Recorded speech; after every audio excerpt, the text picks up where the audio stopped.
بلبل کو اس کی سریلی آواز اور میٹھے گیت کے لیے پنجرے میں قید کر دیا جاتا ہے۔ کیا کسی نے سنا ہے کہ کبھی کسی نے کوے کو پنجرے میں ڈالا ہو؟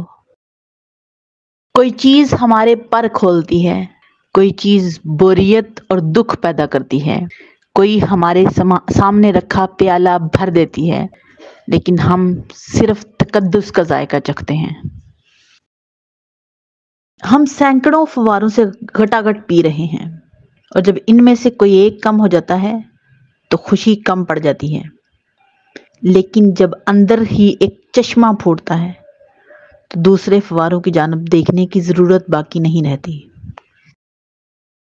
ہم پیاسا ہونے اور پانی کی پکار کی جانب بڑھنے سے اپنے آپ کو روک نہیں سکتے۔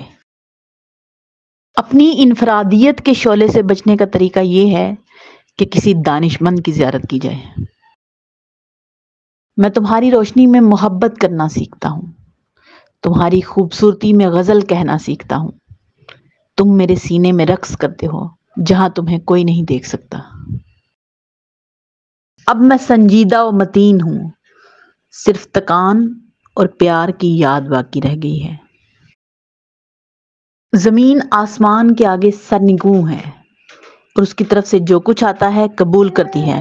مجھے بتاؤ، کیا زمین اسی طرح دینے کی وجہ سے بری ہے؟ میں ایک حقیر کیڑے کی مانند تھا، لیکن اب پہاڑ ہو گیا ہوں۔